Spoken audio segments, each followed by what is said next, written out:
Hi hello നമസ്കാരം. പുതിയൊരു വീഡിയോയിലേക്ക് സ്വാഗതം. അപ്പോൾ നിങ്ങളെ വീഡിയോയുടെ ടൈറ്റിൽ കണ്ട പോലെ തന്നെ എങ്ങനെ നാർസിസിസ്റ്റ് പേടിക്കുന്ന ഒരു വ്യക്തിയാവാം, അല്ലെങ്കിൽ നാർസിസിസ്റ്റിനെ എങ്ങനെ പേടിപ്പിക്കാം. എന്തിനാണ് ഞാൻ ഈ ടോപ്പിക്ക് ചൂസ് ചെയ്തതെന്ന് ചോദിച്ചു കഴിഞ്ഞാൽ, കഴിഞ്ഞ വീഡിയോസിൽ ഞാൻ നാർസിസിസ്റ്റെ പറ്റി ചെയ്ത വീഡിയോസിൽ അതിന് താഴെ വന്ന കുറച്ച് കമൻറ്റുകളിൽ ഇതുപോലെ ഒരു ചോദ്യം ചോദിച്ചിരുന്നു.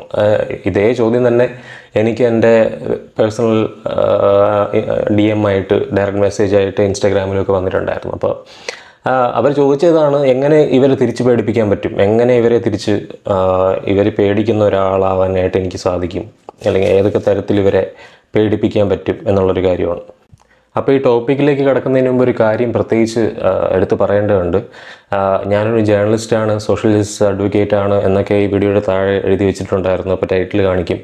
അപ്പോൾ എന്നോട് പലരും ചോദിക്കാറുണ്ട്, സാറെന്ന് വിളിക്കാറുണ്ട്, ഡോക്ടറെന്ന് വിളിക്കാറുണ്ട്, അഡ്വക്കേറ്റ് ആണോ എന്ന് ചോദിക്കാറുണ്ട്. അപ്പോൾ ഞാൻ കുറച്ച് ഈ കാര്യത്തിൽ ക്ലാരിറ്റി വരുത്തണമെന്ന് തോന്നി.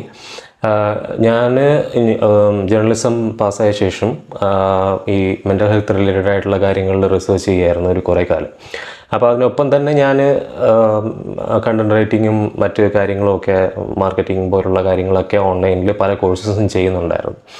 അപ്പോൾ ഇത്തരത്തിൽ ഇതിനെപ്പറ്റി റിസർച്ച് ചെയ്തുകൊണ്ടിരിക്കുന്നതിന് മെയിൻ കാരണം, ഞാനും ഇത്തരത്തിൽ മെൻ്റൽ ഹെൽത്ത് ഇഷ്യൂസിലൂടെ, നാർസിസിസ്റ്റിക് അബ്യൂസിലൂടെ, ഡിപ്രഷനിലൂടെ കടന്നുപോയ ഒരാളാണെന്നും ഞാൻ ADHD ഉള്ള ഒരാളാണെന്നും ഒക്കെ ഉള്ള കാരണങ്ങൾ കൊണ്ട് തന്നെ ഞാൻ മെൻ്റൽ ഹെൽത്ത് എന്ന് പറയുന്നത്, അതിനെക്കുറിച്ച് പഠിക്കുന്നത് എനിക്കൊരു വളരെ പാഷനേറ്റ് ആയിട്ടുള്ള, പേഴ്സണലി എനിക്കൊരു വളരെ പാഷനേറ്റ് ആയിട്ടുള്ളൊരു കാര്യമാണ്.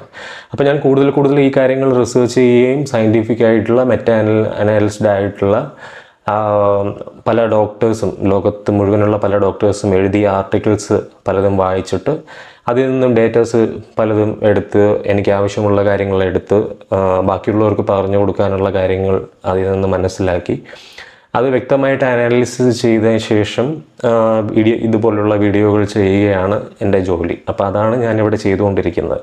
അപ്പോൾ അതെങ്ങനെയാണ് ഞാൻ മാനേജ് ചെയ്യുന്നതെന്ന് ചോദിച്ചു കഴിഞ്ഞാൽ, ഇത്തരത്തിലുള്ള മറ്റ് സംശയങ്ങൾ എന്തെങ്കിലും ഉണ്ടെങ്കിൽ, അതായത് ഞാൻ തെറാപ്പിസ്റ്റിൻ്റെ അടുത്ത് നിങ്ങൾ കാണാനായിട്ട് പറയാറുണ്ടല്ലോ വീഡിയോയ്ക്ക് അവസാനം, അതുപോലെ ഉള്ള കാര്യങ്ങളിൽ എനിക്ക് പേഴ്സണലി ഒരു സൈക്കോ തെറാപ്പിസ്റ്റ് ഉണ്ട്, എനിക്ക് പേഴ്സണലി സൈക്കോളജിസ്റ്റ് ഉണ്ട്. അപ്പോൾ അവരുടെയൊക്കെ നിർദ്ദേശങ്ങളും അവരുടെ അഡ്വൈസുകളും എടുത്തിട്ടാണ് ഞാൻ വീഡിയോകൾ ഓരോന്നും മുന്നോട്ട് കൊണ്ടുപോകുന്നത്, അല്ലെങ്കിൽ സംശയങ്ങൾ എന്തെങ്കിലും ഉണ്ടെങ്കിൽ അത് പരിഹരിക്കുന്നത്. അപ്പോൾ ഈ ഒരു കാര്യത്തിൽ ഒരു ക്ലാരിറ്റി വരുത്തണമെന്ന് തോന്നി. മറ്റ് എന്തെങ്കിലും കാര്യങ്ങൾ ഇക്കാര്യത്തിൽ ക്ലാരിറ്റി വരേണ്ടതുണ്ടെന്നുണ്ടെങ്കിൽ കമൻറ്റ് സെക്ഷനിൽ ചോദിക്കണം നിങ്ങളെല്ലാവരും. അപ്പോൾ നമുക്ക് ഈ വീഡിയോയുടെ കണ്ടന്റിലേക്ക് കടക്കാം. ശരിക്കും ഈ ചോദ്യം എന്ന് പറയുന്നത്, നമ്മൾ ഈ ചോദ്യത്തിൽ തന്നെ ഒരു കുഴപ്പമുണ്ട്. നമ്മൾ ഫോക്കസ് ചെയ്യുന്ന ഏരിയയിൽ തന്നെ ഒരു പ്രശ്നമുണ്ട്. എൻ്റെ അടുത്ത് ആദ്യം ഇതിനെപ്പറ്റി ഒരു ചോദ്യം ചോദിച്ച ആൾ ചോദിച്ചത്, നമുക്ക് എങ്ങനെ ഇയാളെ, അല്ലെങ്കിൽ ഈ നാർസിസിസ്റ്റിനെ ഒരു പണി കൊടുക്കാം എന്നുള്ളതാണ് ചോദിച്ചത്. അപ്പോൾ ഞാനതിന് ഉത്തരവൊന്നും കൊടുത്തില്ല, ഞാൻ മറുപടിയൊന്നും കൊടുത്തില്ല. അപ്പോൾ അതിൻ്റെ തൊട്ട് താഴെ വേറൊരാൾ വന്നിട്ട് പുള്ളിക്ക് പറഞ്ഞു കൊടുക്കുന്നുണ്ടായിരുന്നു എങ്ങനെയാണ് പണി കൊടുക്കേണ്ടതെന്നൊക്കെ. ഇതൊരു റോങ് കൈൻഡ് ഓഫ് പെർസ്പെക്റ്റീവാണ്. അല്ലെങ്കിൽ ആ ഒരു പെർസ്പെക്റ്റീവിലോട്ട് നിങ്ങൾ ചിന്തിച്ചു കഴിഞ്ഞാൽ ഉണ്ടാകുന്ന അപകടങ്ങൾ എന്തൊക്കെയാണെന്ന് ഞാൻ പറഞ്ഞുതരാം. പ്രത്യേകിച്ച് നാർസിസിസ്റ്റുകളുടെ സ്വഭാവം അറിയാമല്ലോ. അവർ വളരെയധികം മാനിപ്പുലേറ്റ് ചെയ്യുന്ന, നിങ്ങളെ അബ്യൂസ് ചെയ്യുന്ന, നിങ്ങളെ ഏതൊക്കെ തരത്തിൽ ബുദ്ധിമുട്ടിക്കാമോ ആ തരത്തിലൊക്കെ ബുദ്ധിമുട്ടിക്കാൻ വൈദഗ്ധ്യമുള്ള ആൾക്കാരാണ്.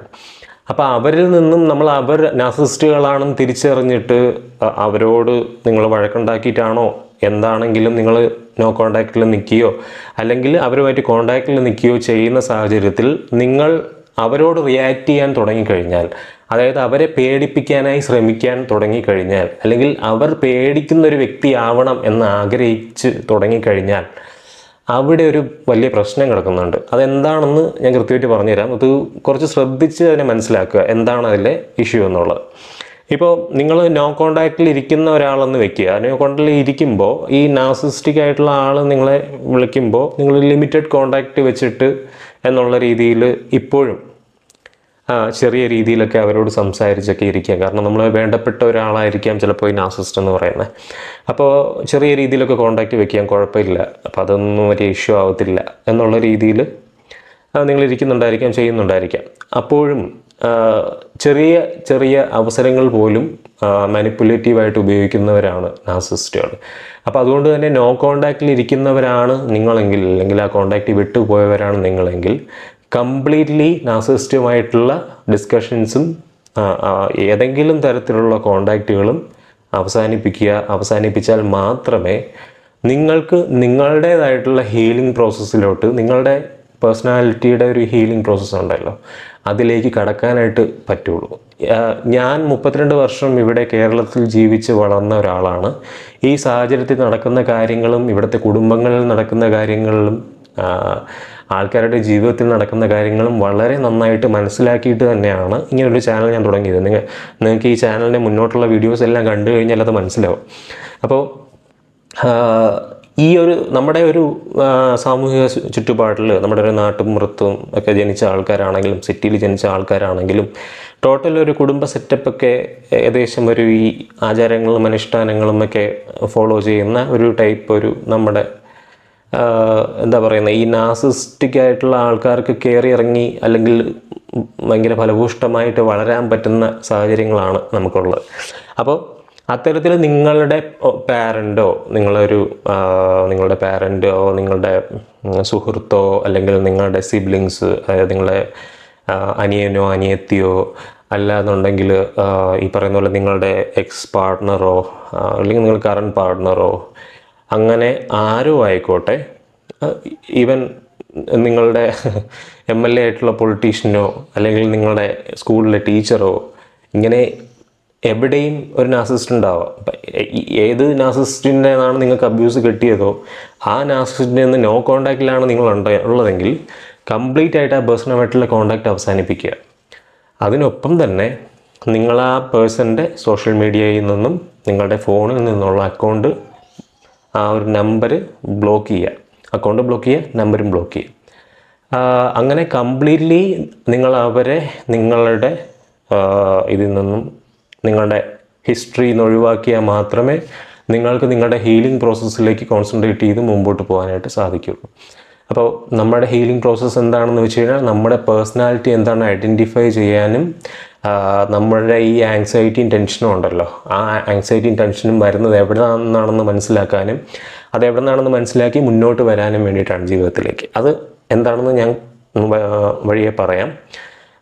അതിനു മുമ്പ് ഈ കോണ്ടാക്റ്റിലിരിക്കുന്ന ആൾക്കാരോട് പറയട്ടെ, നിങ്ങളിപ്പോൾ ആ നാർസിസ്റ്റുമായിട്ട് കോണ്ടാക്റ്റിലിരിക്കുന്ന ആളാണെങ്കിൽ നിങ്ങൾക്ക് ബൗണ്ടറീസ് വെക്കുക എന്ന് പറയുന്നത് വളരെ ബുദ്ധിമുട്ടുള്ള കാര്യമായിരിക്കും. കാരണം ഒരിക്കലും അവർ നിങ്ങൾക്ക് പ്രൈവസി തരുന്ന ആൾക്കാരല്ല, എപ്പോഴും നിങ്ങളെ അബ്യൂസ് ചെയ്യുന്ന ആൾക്കാരാണ്, മാനിപ്പുലേറ്റ് ചെയ്യുന്ന ആൾക്കാരാണ്.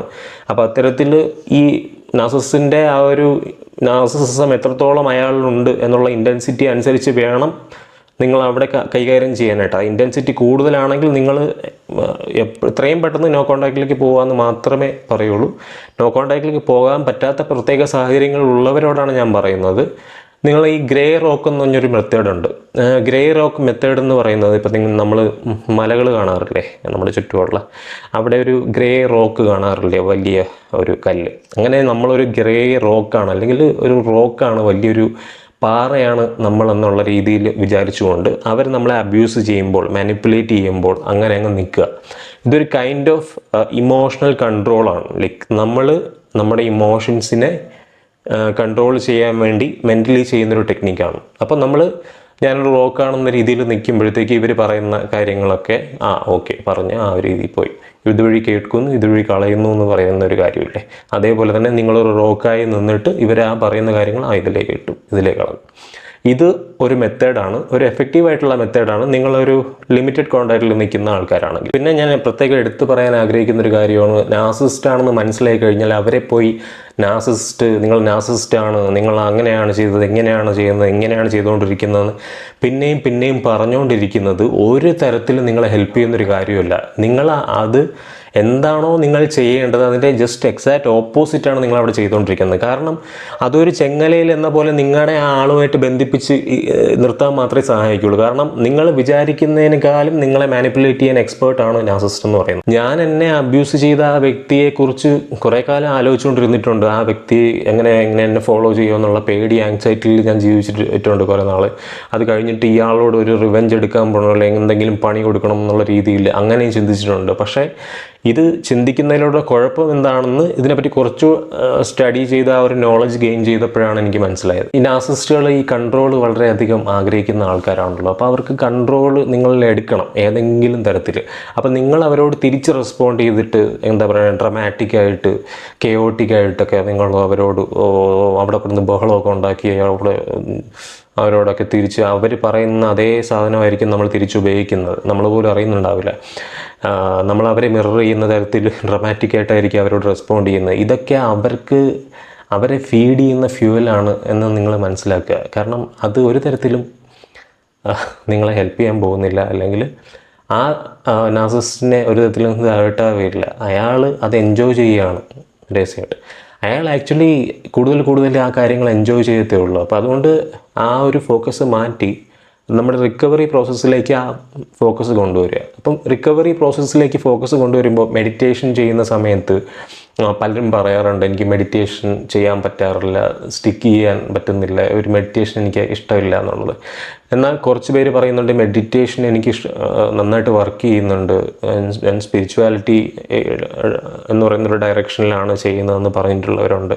സോ ഇത് വർക്ക് ചെയ്യാത്തവരോട് എനിക്ക് പറയാനുള്ളത്, നമുക്ക് വേറെ രീതികൾ പരീക്ഷിച്ച് നോക്കാന്നുണ്ട്. നമുക്ക് കുറച്ച് ക്രിയേറ്റീവായിട്ട് ഇതിനെ മാറ്റാം എന്നുള്ളതാണ് ഞാൻ പറയുന്നത്. മെഡിറ്റേഷൻ എന്ന് പറയുന്നത് നിങ്ങളിങ്ങനെ ഇരുന്നിട്ട് ഇങ്ങനെ കൈവച്ചിട്ട് ശ്വാസം എടുക്കുകയും വിടുകയും ചെയ്യുന്ന ഒരു പ്രോസസ്സല്ല മെഡിറ്റേഷൻ എന്ന് പറയുന്നത്. Meditation you can do anything and meditate at the same time. അതാണ് അതിൻ്റെ ഒരു മെഡിറ്റേഷൻ എന്ന് പറയുന്ന കാര്യത്തിൻ്റെ ഒരു ബ്യൂട്ടി. അതായത് നിങ്ങൾ ആഹാരം കഴിക്കുകയാണെന്ന് വയ്ക്കുക, ആഹാരം കഴിച്ചുകൊണ്ടിരിക്കുമ്പോൾ വളരെ എന്താ പറയുന്നത്, നിങ്ങളുടെ സെൻസസ് ആക്റ്റീവാക്കി വയ്ക്കുക എന്നുള്ളതാണ് ഈ ആഹാരത്തിൻ്റെ ആ ഒരു പരുവം. നമ്മൾ കയ്യിൽ നോക്കുക, ആഹാരം സ്മെല്ല് ചെയ്ത് നോക്കുക, ആഹാരം കഴിക്കുമ്പോൾ നമ്മുടെ നാവിൽ വരുന്ന ഫ്ലേവേഴ്സ് എന്തൊക്കെയാണെന്ന് നോക്കുക, ഒബ്സർവ് ചെയ്യുക, അത് ഫീൽ ചെയ്യുക, ലിറ്ററലി ഫീൽ ചെയ്യുക. ഈ കാര്യങ്ങൾ നിരന്തരമായിട്ട് ചെയ്തുകൊണ്ടിരുന്നു കഴിഞ്ഞാൽ നമുക്ക് ആ ഒരു പാസ്റ്റിൽ നമ്മൾ ചിന്തിക്കുന്ന കാര്യങ്ങളുണ്ടല്ലോ, നമ്മൾ പാസ്റ്റിലെ ട്രോമാസിലും ആ നാർസിസ്റ്റിൻ്റെ അബ്യൂസിനും നാർസിസ്റ്റിനെ കുറിച്ചും ചിന്തിക്കുന്ന കാര്യങ്ങളൊക്കെ നമുക്ക് മാറ്റിക്കൊണ്ട് വരാനും നമ്മുടെ സെൻസസ് ആക്റ്റീവായിട്ട് നമ്മുടെ പ്രസൻസ് ഓഫ് മൈൻഡിലേക്ക് നമ്മുടെ ഫോക്കസ് വരാനും അത് കാരണമാകും. ആ ഒരു പ്രാക്ടീസാണ്. ഇതൊരു സൈക്കിൾ പോലെ നിങ്ങൾ റിപ്പീറ്റ് ചെയ്ത് കൊണ്ടുവന്നാൽ മാത്രമേ നിങ്ങളുടെ ബിഹേവിയറൽ പാറ്റേൺസ് ചേഞ്ച് ആയിട്ട് വരുള്ളൂ. ഇപ്പോൾ പലരും ഞാൻ ഓവർ തിങ്കിങ് ചെയ്യുന്നുണ്ട്, ഞാൻ ഭയങ്കര ഓവർ തിങ്കിങ് ആണ്, ഞാൻ പിന്നെ അതിനെ ചിന്തിച്ചുകൊണ്ടിരിക്കും എന്ന് പറയാറുണ്ട്. നിങ്ങൾ പറയുന്ന ഓവർ തിങ്കിങ് എന്ന് പറയുന്നത് ആക്ച്വലി ശരിക്കും മനുഷ്യന് വേണ്ട ഓവർ തിങ്കിങ് അല്ല. അത് നെഗറ്റീവായിട്ടുള്ള ഈ ലൂപ്പ് ഓഫ് ഇമോഷൻസ്, അതായത് ലൂപ്പ് ഓഫ് തോട്ട്സ്, ഈ പാസ്റ്റിൽ നടന്ന തോട്ട്സ് അല്ലെങ്കിൽ ഫ്യൂച്ചറിനെ കുറിച്ചുള്ള തോട്ട്സ്, ഫ്യൂച്ചറിൽ ഞാൻ എന്തായി തീരും, ഇങ്ങനെ പോയാൽ എൻ്റെ അവസ്ഥ എന്താവും, അതുമുണ്ട്. അതിനൊപ്പം തന്നെ ഈ പാസ്റ്റിൽ സംഭവിച്ച കാര്യങ്ങളുണ്ട്. അപ്പോൾ ഈ സൈക്കിൾ ഇങ്ങനെ ഒരു ലൂപ്പായിട്ട് വന്നിട്ട് ഈ ലൂപ്പ് ഓഫ് തോട്ട്സ് ആണ് നിങ്ങൾക്ക് ആ ഒരു സ്ട്രെസ്സും ആങ്സൈറ്റിയും ഉണ്ടാക്കുന്നത്. അപ്പോൾ അതുകൊണ്ട് ഈ ലൂപ്പ് ഓഫ് തോട്ട്സിനെയാണ് നിങ്ങൾ ഓവർ തിങ്കിങ് എന്ന് വിളിക്കുന്നത്. ആക്ച്വലി അതല്ല ഓവർ തിങ്കിങ് എന്ന് പറയുന്നത്. ഇപ്പോൾ ഓവർ തിങ്കിങ് എന്ന് പറയുന്ന ഒരു എക്സാമ്പിൾ പറയുകയാണെങ്കിൽ, ഇപ്പോൾ ഈ ക്യാമറ, ഈ ഫോണ്, അല്ലെങ്കിൽ ഈ ലൈറ്റ്, ഈ ലൈറ്റ് അല്ലെങ്കിൽ ഈ ഒബ്ജക്ട്സ് ഒക്കെ തന്നെ എങ്ങനെയാണ് ഉണ്ടായത്, ആരാണ് ഉണ്ടാക്കിയത്, അവരൊക്കെ ചിന്തിച്ചിട്ടല്ലേ ഈ സാധനങ്ങളൊക്കെ ഉണ്ടാക്കിയത് അവരൊക്കെ. അപ്പോൾ അത് ഓവർ തിങ്കിങ് അല്ലേ? അതിനെയാണ് ഓവർ തിങ്കിങ് എന്ന് പറയുന്നത്. ഓവർ തിങ്കിങ് എന്ന് പറയുന്നത് മനുഷ്യന് വളരെയധികം ആവശ്യമുള്ളൊരു കാര്യമാണ്. അല്ലാതെ നിങ്ങൾ പറയുന്ന ഓവർ തിങ്കിങ് എന്ന് പറയുന്ന സാധനം ഉണ്ടല്ലോ, ആ negative loop of feelings and thoughts, അത് ഓവർ തിങ്കിങ് അല്ല, അത് മാറ്റിയെടുക്കേണ്ട ഒരു കാര്യമാണ്. അത് അവെയർനെസ്സിലൂടെ മാറ്റിയെടുക്കേണ്ട ഒരു കാര്യമാണ്. ഇപ്പം അതിനാണ് നമ്മൾ തെറാപ്പിയിലൂടെ പല ടെക്നീക്സും പല കാര്യങ്ങളുമൊക്കെ ചെയ്യുന്നത്. അപ്പം എനിക്ക് വർക്കൗട്ടായിട്ടുള്ള കാര്യങ്ങളാണ് ഞാൻ പറയുന്നത്. എനിക്ക് ഈ കാര്യങ്ങളൊക്കെ വർക്ക് ചെയ്തിട്ടുണ്ട്, ഈ കാര്യങ്ങളൊക്കെ ചെയ്യുന്നതിലൂടെ ഇമ്പ്രൂവ്മെൻറ്റ്സ് വന്നിട്ടുണ്ട്. ഞാൻ ഇതൊക്കെ ചെയ്യുന്നത് വളരെയധികം എൻജോയ് ചെയ്തിട്ടുണ്ട് ആഫ്റ്റർ നാർസിസിസ്റ്റിക് അബ്യൂസ്. ഇപ്പോൾ മെഡിറ്റേഷൻ എന്ന് പറയുന്ന കാര്യം പറഞ്ഞ പോലെ തന്നെയാണ് ഞാൻ ഈ ഒരു ബോൾ കണ്ടത്. ഈ സ്പോഞ്ച് ബോളാണ്. ഈ സ്പോഞ്ച് ബോൾ എന്ന് പറയുന്നത് ഇത് ഈ പറഞ്ഞ പോലെ വളരെ സോഫ്റ്റായിട്ടുള്ള, എന്നാൽ ഇതിനകത്തൊരു സൗണ്ട് ഉണ്ട് കേട്ടോ. ഞാൻ എന്താ ചെയ്യുന്നതെന്ന് വെച്ച് കഴിഞ്ഞാൽ ഈ ബോളിലെറിയും പിടിക്കും അങ്ങനെ ചെയ്യും. എന്നിട്ട് ഇതിനെ സ്മെല്ല് ചെയ്യും, ഇതിനെ ഈ സ്ക്വീസ് ചെയ്യും. അതിനൊപ്പം തന്നെ ഇതിനകത്തൊരു സൗണ്ട് ഉണ്ട്, അത് കേൾക്കും. ഇത് ചെയ്യുമ്പോൾ എന്താ വെച്ചാൽ എൻ്റെ എല്ലാ സെൻസസും ആക്റ്റീവ് ആവുകയാണ്. അപ്പോൾ ഇങ്ങനത്തെ ഒരു ബോൾ നമ്മൾ കൂടെ സൂക്ഷിച്ച് വെക്കുന്നത് നമ്മുടെ ഒപ്പം ഈ പ്രാക്ടീസസ് ഒക്കെ ചെയ്യുന്നതും ഇത്തരത്തിൽ നമ്മൾ ആ ഒരു നെഗറ്റീവ് ലൂപ്പ് ഓഫ് തോട്ട്സിലേക്ക് പോകാതിരിക്കാൻ വേണ്ടിയിട്ട് നമ്മളെ സഹായിക്കും. ഞാനിത് പറയുന്നതെന്ന് വെച്ച് കഴിഞ്ഞാൽ ഇതാണ് ആക്ച്വലി റൈറ്റ് ഡയറക്ഷൻ. നമ്മുടെ സെൽഫ് കെയറിലേക്ക് നമ്മൾ ഫോക്കസ് ചെയ്ത് ഈ നാർസിസിസ്റ്റ് എന്ന് പറയുന്ന സാധനം അവിടെ എക്സിസ്റ്റ് ചെയ്യുന്നില്ല, ആ സാധനം കഴിഞ്ഞു, അതിനി ഇല്ല, അങ്ങനെ ഒരു ആളെ എൻ്റെ ലൈഫിലില്ല എന്നുള്ള രീതിയിലേക്ക് നിങ്ങൾ മാറി വരുന്നതാണ് ശരിക്കും പറഞ്ഞാൽ. അപ്പോഴാണ് നിങ്ങൾ ഒരു കംപ്ലീറ്റ് വ്യക്തിയായിട്ട് മാറുന്നത്. നിങ്ങൾക്ക് നാർസിസിസ്റ്റിനെ പേടിപ്പിക്കേണ്ട ആവശ്യമില്ല. കാരണം ആർക്കും ഒരു ഉപയോഗം ഇല്ലാത്ത ഈ അല്പനായി ജീവിക്കുന്ന ഒരു മനുഷ്യനെ എന്തിനാണ് അങ്ങോട്ട് പോയി പേടിപ്പിക്കുന്നത്? അത് അങ്ങനെ തന്നെ ജീവിച്ചോട്ടെ അവിടെ, അതിൻ്റെ വഴിക്ക് വിട്ടേരെ. നിങ്ങൾ നിങ്ങളുടെ ലൈഫ് കരിപ്പിടിപ്പിക്കുന്നതിനെ പറ്റി മാത്രം ആലോചിക്കുക. ഈ ഹീലിംഗ് എന്ന് പറയുമ്പോഴും എപ്പോഴും ഓർമ്മിക്കുക, അത് വളരെ പേഷ്യൻസോടുകൂടി വളരെ പതുക്കെ മാത്രം സംഭവിക്കുന്ന ഒരു കാര്യമാണ്. അതൊരു യാത്രയാണ്. അപ്പോൾ ആ യാത്ര എൻജോയ് ചെയ്യാനായിട്ട് മാക്സിമം ശ്രമിക്കുക. ആ യാത്ര എൻജോയ് ചെയ്യണമെങ്കിൽ നിങ്ങൾക്ക് സെൽഫ് കമ്പാഷൻ വേണം. നിങ്ങളോട് തന്നെ കുറച്ച് കൈൻഡ്നെസ്സോടുകൂടി പെരുമാറേണ്ട, കമ്പാഷനോടുകൂടി പെരുമാറേണ്ട ആവശ്യകതയുണ്ട്. അപ്പോൾ ആ ഒരു ദയയും ആ ഒരു കരുണയും ഒക്കെ നിങ്ങളോട് കാണിച്ച് ആ രീതിയിൽ തന്നെ ജീവിതം മുന്നോട്ട് കൊണ്ടുപോവുക. വളരെ പതുക്കെ അത് പോട്ടെ. ആ ജേണി പതുക്കെ ആണെങ്കിലും അത് പോസിറ്റീവായിട്ടുള്ളൊരു ഡയറക്ഷനിലാണ് എന്ന് ചിന്തിക്കുക. ഈ എംപവേർഡ് ആവുക വുമൺ എംപവർമെൻ്റ് എന്ന് പറയുന്ന കാര്യമുണ്ടല്ലോ. ഈ എംപവേർഡ് ആവുന്നത് എങ്ങനെയാണ് ശരിക്കും? ഈ ഒരു എക്സാക്റ്റ് എക്സാമ്പിൾ നമുക്കൊരു നാർസിസിസ്റ്റിക് അബ്യൂസ് അനുഭവിച്ച ഒരാളിൻ്റെ കേസിലെടുക്കാം. നിങ്ങൾ നാർസിസ്റ്റിനെയല്ല എംപവർ ചെയ്യേണ്ടത്, നിങ്ങളെയാണ് എംപവർ ചെയ്യേണ്ടത്. അതെങ്ങനെയാണെന്ന് വെച്ചാൽ നിങ്ങൾ സ്വന്തമായിട്ട് ഒരു ജീവിതം കരുപിടിപ്പിക്കുമ്പോൾ, സ്വന്തം ലൈഫ് നിങ്ങൾ രൂപപ്പെടുത്തി എടുക്കുമ്പോൾ, മറ്റ് അബ്യൂസസ് ഒന്നും ഇല്ലാതെ എൻ്റെ ജീവിതം ഞാൻ തന്നെ രൂപപ്പെടുത്തി എടുക്കുന്ന സമയത്താണ് ഒരു വ്യക്തി അത് അവൻ്റെ അല്ലെങ്കിൽ അവളുടെ പൂർണ്ണതയിലേക്ക് എത്തുന്നത്. അപ്പോൾ അതിന് വേണ്ടിയിട്ട് ആ യാത്രയിലേക്ക് പതുക്കെ കടക്കുക.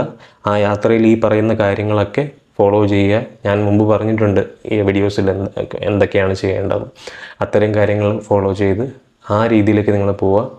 നിങ്ങളതിൽ എത്തണമെന്ന് ഞാൻ വളരെ ആത്മാർത്ഥമായിട്ട് ആഗ്രഹിക്കുന്നുണ്ട്. കാരണം ഞാൻ ഈ യാത്രയിലാണ്, ഞാനെന്ത് ചെയ്തുകൊണ്ടിരിക്കുന്ന ആളാണ്. ഞാൻ നാർസിസിസ്റ്റിക് അബ്യൂസ് അനുഭവിച്ചിട്ടുണ്ട്. നിങ്ങളെന്താണോ കടന്നു പോയിരുന്നത് എല്ലാം എനിക്ക് മനസ്സിലാവും. കാരണം ഞാനിത് അനുഭവിച്ച ആളാണ്. അപ്പോൾ എനിക്കിത്രയാണ് ഈ വീഡിയോയിൽ പറയാനുള്ളത്. നിങ്ങൾ നിങ്ങളുടെ സെൽഫ് കെയറിൽ വളരെയധികം ശ്രദ്ധിക്കുക. അതിലെന്തൊക്കെയാണ് ഇനി അഡീഷണലായിട്ട് എന്തെങ്കിലും സെൽഫ് കെയർ ടിപ്സ്, അതിന് വേണ്ടിയിട്ടുള്ള ടിപ്സും സ്ട്രാറ്റജീസും വേണമെങ്കിൽ ഞാൻ തരാം. മറ്റേതിനുള്ള സ്ട്രാറ്റജി ഒന്നും ഞാൻ ഒരിക്കലും തരില്ല. കാരണം അത് നമുക്കൊരു തരത്തിലും പ്രയോജനം ചെയ്യുന്ന കാര്യമല്ല. പിന്നെ ഈ വിട പറയുന്നതിന് മുമ്പ് ഒരു ചെറിയ കാര്യം നിങ്ങളോട് പറയാനുണ്ട്. ഈ വീഡിയോയുടെ കമൻറ്റ് സെക്ഷനിൽ നിങ്ങൾക്ക് എന്തൊക്കെ ടോപ്പിക്സാണ് കാണാൻ ആഗ്രഹമുള്ളത് എന്നൊന്ന് കമൻറ്റ് ചെയ്യുക.